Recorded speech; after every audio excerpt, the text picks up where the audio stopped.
موضوع بدلنا اوكي ما عندي ود waxaa dhacay ma sha Allah tabarakallah dawladda haddaad aragteen yani aan bahashan soo dhigay posterkii maanta subaxan soo dhigay aw duhurkii dawladda Soomaaliya ba nacsuntay aniga iyo dad staff oo social media effect kule iyo hatta Soomaaliya oo dhalinyaro ah wayna casumeen aniga waa ku jiray wuxuu ahaa distance meeting buu ahaa waxa laga hadlayay about Soomaaliya taariikhdeeda sidee loo soo ifgareeyaa taqriiban saacado badan baa ku jirnay yani taqriiban waxa galnay min 8 duhurkii meelahaas waa la joogay waa shanbiri ka hor from now fa ma sha Allah hatta akhbaartu ku jirtaan fiidiyoga soo dhigay midka hadda aan ka hadlay faahfaahin waa inii soo dhigayaa dadka hadana daawanaya dadka kale inuu ma sha Allah dawladda Soomaaliya interessant ba hadda waxay ku tahay to save history-geena because waa u jeedaan history-geeni dad badan baa sheeganaya mid baa soo baxay wuxuu ku leeyahay the land of the punt anaa ah mid kale hadda soo baxay wuxuu ku leeyahay saltanada awdal anaa ah Axmed Gurey wuxuu ahaa canfar sayidku wuxuu ahaa Oromo berina anigana 100 sano kadib waxa leeyahay xanaan waxay ahayd canfar iyo Oromo iyo Xabashi iyo Tigray iyo kharaabita salaleeyahay ma garad so that's why ma sha Allah hatta waxay ka timid hadalkaas wasaaradda communication-ka okay wasaaradda communication-ka bay ka timid wasaaradda الاتصالات weeye muhiimkana waxa weeye oo laga hadlay how we can save our history طبعا history badan baa laga hadlay problemada hatta social media laga hadlay waxa laga hadlo kale wadamo badan especially marka dawladda 90-yadii dhacday awal dawladda anaka strong marka ay qof taariikhda sheegin jiray male yani qof ku doodi jiray male inuu the land of the punt ama dhulkii punt ama boqortooyadii punt inay Soomaali yihiin barbars inay tahay magaceena annaga ma garatay hadda barbar waxa kugu haysta Marokashaanka okay barbar shamaal baa la yiraahdaa kuwa Northka Afrika dega anagu waligan waxaan la oran jiray barbar sharq dadka waxaan nahay East Africa dega labada magacna anaga ka duugsan ila DNA-deena ka duugsan Soomaha isku DNA baan nahay anaga iyo Amaasiiqda okay laakiin anaga keena oldest ah ida marka la yiraahdo E1B1 V32 arano ayagu hablab group V32 inay galayaan fa anaga mar walba barbars ma la oran jiray ama ha noqoto kutubta waa hor Greega ama ha noqoto muxuu ahaa Romanka ila qoladan la yiraahdo Chinese-ka ila hatta jaahiliyada carabta gabayadan ku jirna mar walba inii sheegay barbars baan la oran jiray punt baan la oran jiray macrobian baan la oran jiray ma fahamteen hatta ibn Battuta yani nimanka carabta hatta oo imaan jiray Soomaaliya ibn Battuta Yaqut al-Hamawi ibn Khaldun kulligood raxibaha Soomaaliya way yimaadeen waxay oran jireen dadkan barbars way barbars maxaa laga wadaa yani anagu manihin afrikaanka madow bantuga ah manihin Xabashi ummad u dhaxaysanay Xabashina manihin afrikaanna manihin carabna manihin saasa la qori jiray soo anaga magaceena waxa ay qori jireen hatta alla qoray in anaga nahay ummada ka duugsan dadkaas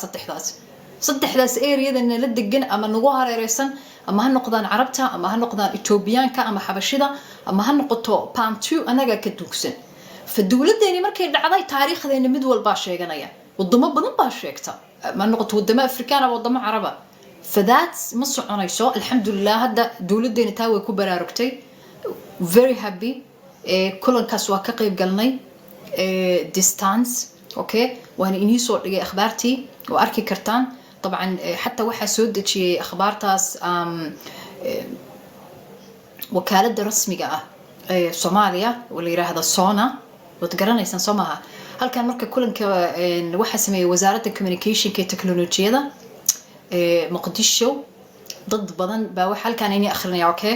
haduna waan soo dhigayaa waa soo dhigay already on TikTok bas kaas waxa waxa soo shirgareynaya dadka Facebook iyo TikTok mar kale faahfaahinta إنه دولة waxay casumtay dad badan oo academic iyo researcher iyo active wadaniyiina sidaydoo kale طبعا oo idinku aad garanaysaan wadanka gudihiisana way joogeen wadanka badnaankiisana way joogeen yani face to face iyo distance bay ahayd kulanka ama ijtimaaca ama shirka okay shir baa oranayna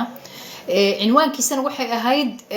sidee u safe garayn karnaa ama u badbaadin karnaa luqadeena hooyo culturekeena iyo taariikhdeena facan weyn leh okay muxuu ahaa طبعا halkan xataa waxaa u mahad celinaynaa agaasimaha wasaaradda communicationka استاذ محمد ابو بكر اسماعيل اسغا ما شاء الله يعني waxaan xil saaray oo sameeyay oo u yeeray hadhow dawladii oo dhan baa ka qayb gashay ha uma leenina kaliya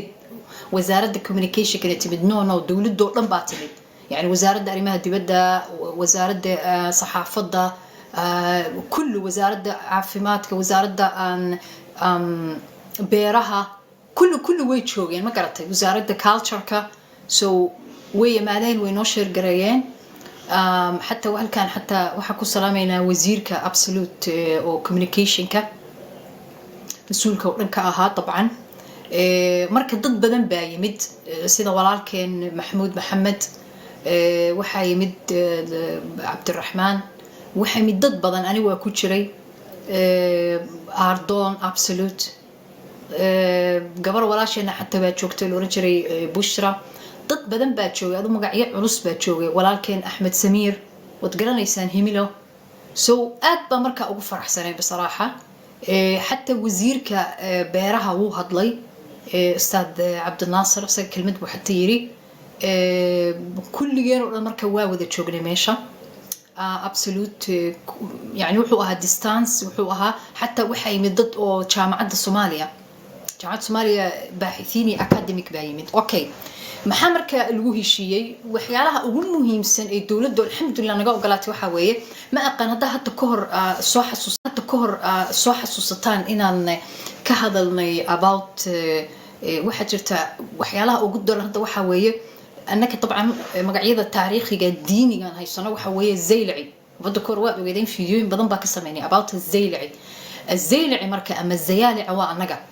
ha طبعا umada kale aan ugu haysataa umada kale baa ku soo baxaya sida inii sheegay way again dawladdu markay dhacdo umado badan baa soo baxay sheegta magacyadan Zaylaci waa qofka ka soo bixi jiray from Zaylac laana qofkii raba inuu tago oo caalam islaam aado wuxuu ka bixi jiray dekada Zaylac يعني waxa ka soo baxaysa Soomaaliya oo dhan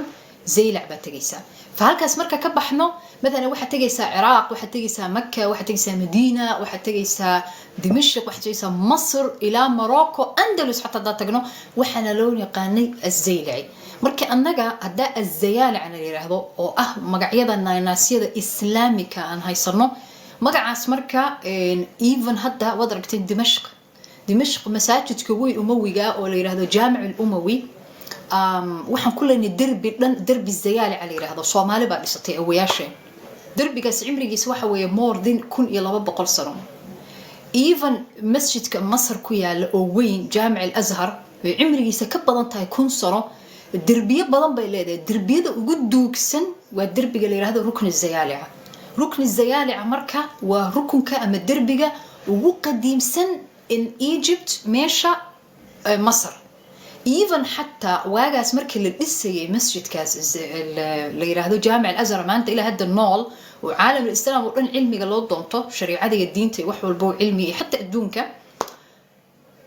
ضد بامريكا دولة الحكومة سواجاس وحرنت الدولة الفاطمية فكرة مركز الدربية ده أيدا كقاعدتي جامع الأموي بكدوكسن ودمشق كيالو فكرة كقاعدتي ونينك هادو فكرة قاعدة السلطان كفاطمية asaga hadhow qanciyay nimanka Zayalacada jooga Dimashq inuu yiraahdo please soo guura oo ku bilaaba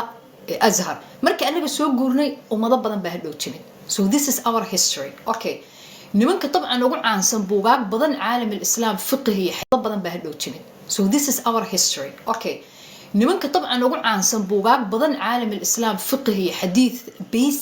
basikiisa dadka qoray waxay ahaayeen niman Zayalaca ah اوكي زي العيال تاريخ وين بين الصومالي اي قف صومالي زي لعبه الاورنجري يعني هذا مركا ايرانو بونت اي قف صومالي وها زي لعب مركا اي قف صومالي بوها مركا ايرانو باربارز اي قف صومالي بوها ها لاننا هذا ما انت خلاص قبيل كان هذا جوجا إنه هدا إرادة بونت خلاص وحلقوا هذا بونتلاند ضد كقاركيس هدا إرادة زيلع وصومالي لاند هدا إرادة بربر وبربرة نو واهر متشرين سومالي بونتلاند متشرين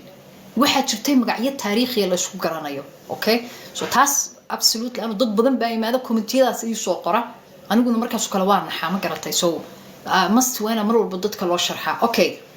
زيالي عنا مركا إني كتبت أقوم مهم سن فقه حديثك waxa ugu muhiimsan kitaab la yiraahdo nasb raaya nasb raaya marka ilaa hadda qofka shariicada baranaya especially fiqhi ardayda jaamacada ilaa master degree ilaa PhD haday buugaas falaanqayn lagama aqbalayo shahaadaysa ijaazad ma qaadanayo ijaazad xadiith ijaazad fiqh yani buugaagtan ziyaalada ee qoreen which means our ancestor awayashin caalam islam ilaa hadda buugaagta ugu muhiimsan oo basic ah ziyaalada xataa waxa lagu yaqaanaa magaalo dhan baa jira ee dhiseen oo Yemen ku taala today especially gobolka loo yaqaano qaliim xudayda oo sanca saaran magaaladaas marka waxa la yiraahdaa Luhayya bay hadda Yemen ku jiraan Luhayya bay ku leeyihiin nin marka oday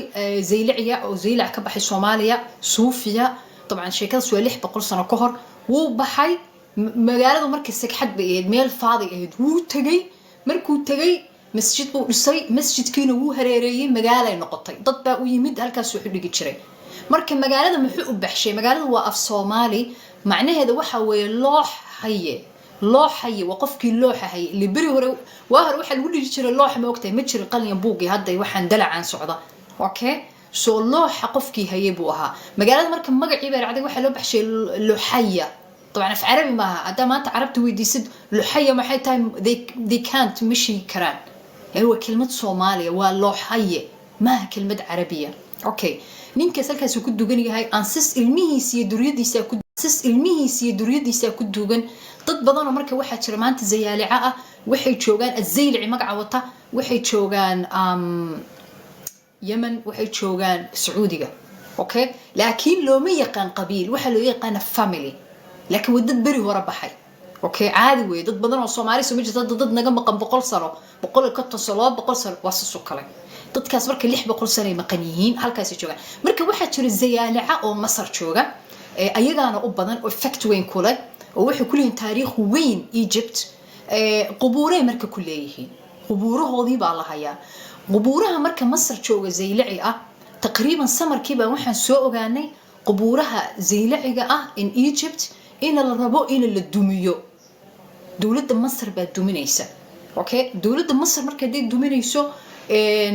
Soomaaliya war ugu ma hayso leesh لأن أنا كورنر كيني زيالعة وكيالي جامع الأزهر ويبقى شغنطاي دولد والبكورنر بيلاذاي كورنر واحد شري حتى عصب يعني هذا تشاينيس وكله كورنر قالوا لي حتى عصب وسمايستي أنا لكن كورنر كانوا كورنر وجود دوكسن أو بيسك اللي قبل يسبوها جامع الأزهر أي قف هدد إيجيبت تكتب أرضي جامع الأزهر تجا كورنر كزيلعي قاد وصوماليا I think واحد قدام بيجي from 80 تضبط تنادي maybe لأن ضد كتجي حتى ويلش التجيو الصومالي ده مصر دكان وحكبرته وحيل يريد إن عدم بعد شمال وحرني الباك وحيل هذين أدينكم وإن الدولة دي نص ما يصير أوكي إن عسوا حكسي درو قبوره وضياشي زي على الصومالي ده هيد عنده حلاقي قبوره قديم ويا عمري سقار كون صلوا قار سقار بقول سنة مركب قبورها ولا الدومينية ليش لأنه متشر تقف إلى عليها أنتي مركب الدولة وابشاقني هذا ما شاء الله ويراديين حتى وحي ربان إني صحيح كقاتان from UNESCO أوكي إني ميلهاس إنه قطو ميله أو تاريخي وحضاري أو للدومين كرين ودولة مصر تابن كرين شا ما شاء الله دولة مصر ويلا حريرين so aad baan ugu faraxsanahay action kaas ay sameysay dawladda is very good way to protect our history يعني أوياش قبورهودي